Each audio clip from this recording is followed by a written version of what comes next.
Good morning this Wednesday, the 18th of December. I'm Grady Wolf, market analyst with Bell Direct. Over in the US on Tuesday, all eyes are on the Fed as the final FOMC meeting for 2024 kicks off today, with the expectation that the US central bank, the Fed, will announce a second cut to the nation's cash rate to end 2024 with a cash rate of 4.25% to 4.5%. The Dow Jones broke a record overnight after posting its ninth straight losing day, the longest streak since 1978, while the S&P 500 lost 0.4% and the Nasdaq ended the day down 0.32%. Across Europe overnight, markets closed mostly lower as investors await key central bank decisions out later this week. The STOXX 600 fell 0.41%, Germany's DAX lost 0.33%, the French CAC rose 0.12%, and in the UK the FTSE 100 ended the day down 0.81%. The Bank of England meets on Thursday this week, with markets pricing in only a slight chance of a final rate cut for the year.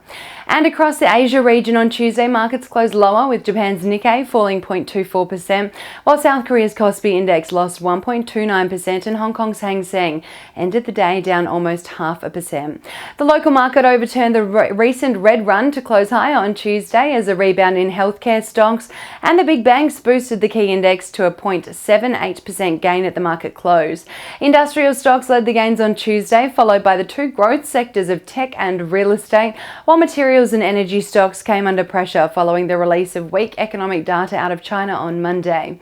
ANZ Roy Morgan consumer confidence data also out on Tuesday impacted investor sentiment as consumer confidence dropped 1.6 points to 83.9 points in mid-December, following a very strong period of spending in the Black Friday sales period for Australian consumers.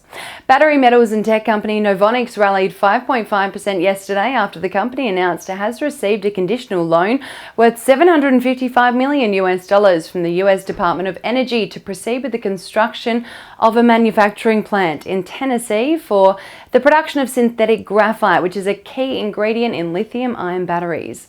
Star Entertainment Group's challenges escalated yesterday after Kate Williams, who was appointed Deputy Company Secretary in July this year, became the latest of a number of leadership team to stand down amid a very challenging time for the casino operator over the last 12 months. Just days ago, Mark Mackay resigned as Chief Executive Officer of the Star's Gold Coast operations, effective immediately after just over 3 months in the role. Shares in the casino giant Star are down 63% year to date.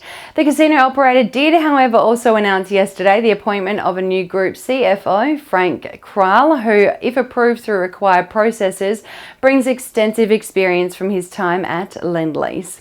Data3 shares tumbled 9.84% yesterday after the company announced changes to its incentives it receives for the provision of Microsoft services in Australia effective from January 1, 2025. The reduction in incentives earned by Data3 from its provision of Microsoft services is expected to impact FY24 gross profit by 3%, but is not expected to have a material impact on future earnings, according to the release out by Data3 yesterday. On the commodities front this morning, oil is trading 1.18% lower at $69.87 a barrel.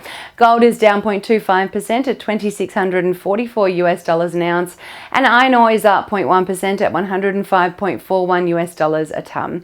The Aussie dollar has further weakened against the greenback overnight to buy 63.67 US cents, 97.23 Japanese yen, 50 British pence, and 1 New Zealand dollar and 10 cents. Ahead of the midweek trading session here in Australia, the SPI futures are anticipating the ASX will open Wednesday's session down 0.17%, taking lead from Wall Street's slide overnight. And now let's dive into some trading ideas for your consideration today. Bell Potter has maintained a sell rating on Fortescue, but have raised a 12-month price target on the mining giant following some recent share price appreciation. The analyst sees slight EPS growth in 2025 based on slightly higher iron ore price forecasts, but lower production and higher input costs create challenges for FMG heading into the next year. The new target price is $17.17. And Trading Central has identified a bullish signal on Beacon Lighting following the formation of a pattern over a period of 33 days, which is roughly the same amount of time the share price may rise from the close of $3.15 to the range of $3.60 to $3.70 according to standard principles of technical analysis. And that's all we have time for this Wednesday. Have a wonderful day and happy investing.